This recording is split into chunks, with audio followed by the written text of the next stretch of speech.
En ce temps-là, Jésus s'adressa aux foules et à ses disciples et il déclara : Les scribes et les pharisiens enseignent dans la chair de Moïse, donc tout ce qu'ils peuvent vous dire, faites-le et observez-le.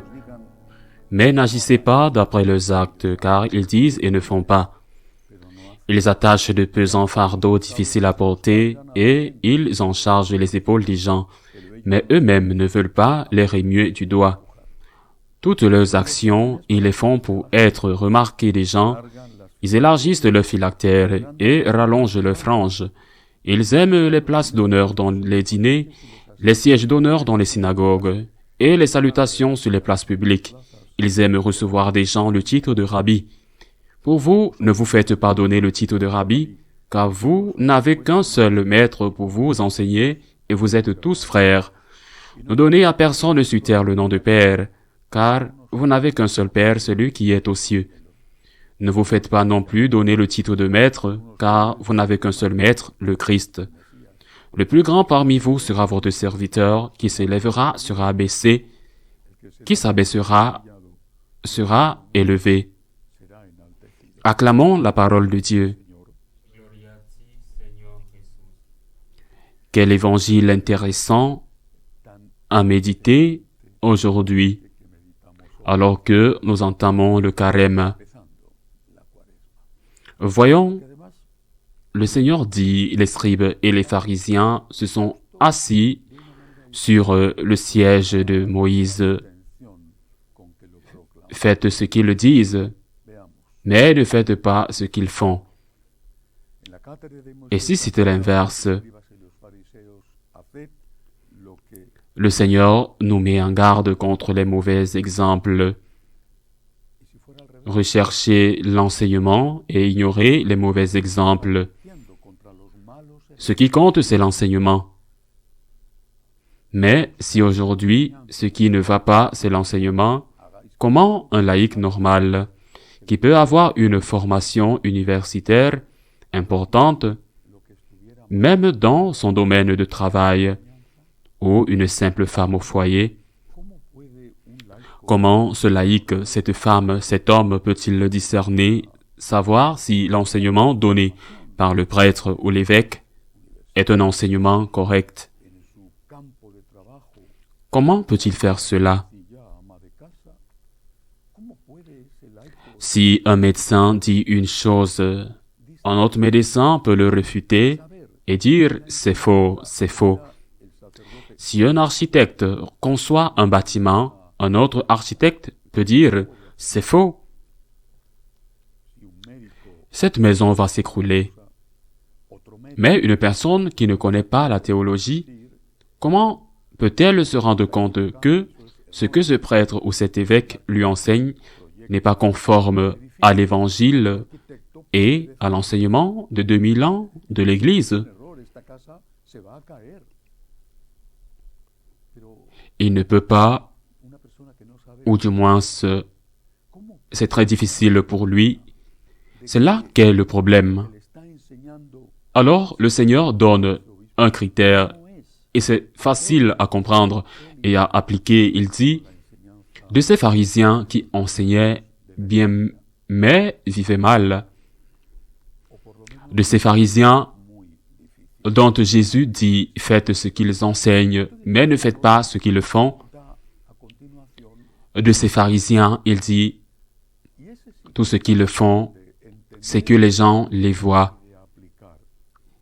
Ils allongent le phylactère et élargissent les franges de leur manteau.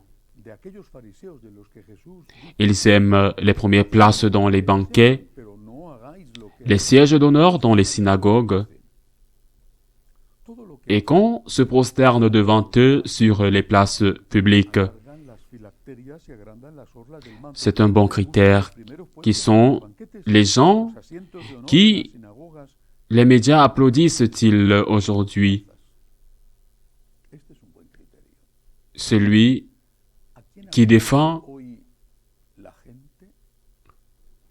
que le monde applaudit-il aujourd'hui? Qui les médias applaudissent-ils aujourd'hui? Celui qui défend la doctrine de Jésus, l'enseignement de la parole, l'enseignement des évangiles de Saint Paul,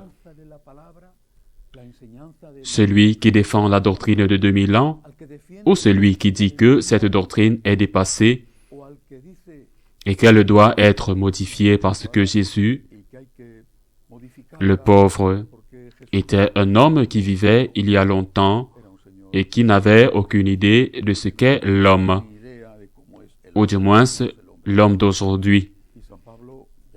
Et Saint Paul encore moins, un misogyne, un machiste, un homophobe.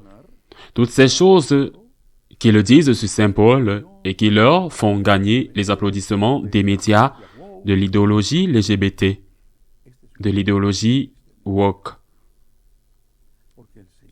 C'est un bon critère de discernement parce que le Seigneur nous a dit, non seulement faites ce qu'ils le disent, ne faites pas ce qu'ils le font, mais il nous a aussi dit que nous allions être persécutés pour lui.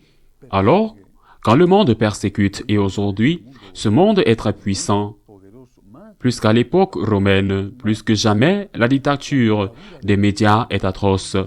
La destruction qui peut s'abattre sur une personne qui s'est opposée à ce monde et a refusé de se soumettre est pire que la persécution qu'Hitler a fait subir à tant de personnes juives et chrétiennes, et qui s'est terminée dans des camps de concentration. Et c'est là la clé. Qui le monde applaudit-il? Je me repose la question. Quel enseignement est donné par l'un ou par l'autre? Ceux qui enseignent les choses que le monde veut entendre ne sont pas avec Jésus, du moins en ce qui concerne les choses naturellement, qui vont à l'encontre de ce que le Seigneur a dit et de ce que l'Église a fait et pratiqué. Enseigné en 2000 ans, je crois que c'est le critère que nous devons appliquer aujourd'hui. Et ce critère est facile à comprendre. Une personne qui ne comprend pas la théologie dira « Mais le prêtre le dit, oui, mais ce que le prêtre dit coïncide avec ce que le monde dit ?» C'est une question. Et d'un autre côté, cet autre prêtre vous dit ce que Jésus a dit et ce que l'Église a toujours dit, même si ce n'est pas ce que dit le monde. Où est la vérité? Dans ce cas, dans ce que dit le monde ou dans ce que dit Jésus, nous devons comprendre et prendre des décisions dans la vie. Avec qui suis-je? Avec qui suis-je? Avec le Christ ou avec le monde? Saint Ignace de Loyola disait qu'il y a deux drapeaux. Lui qui était un militaire, il comprenait bien ce langage. Il y a deux drapeaux, le drapeau du Christ ou le drapeau du monde. Nous devons suivre le Christ, et si certains, dit Saint Paul, même si les anges viennent du ciel, si certains nous enseignent autre chose qui est conforme au monde et non au Christ, nous devons avoir ce sensus filii, ce sens des fidèles, pour avoir et savoir discerner le bon berger du mauvais berger. Ainsi soit-il.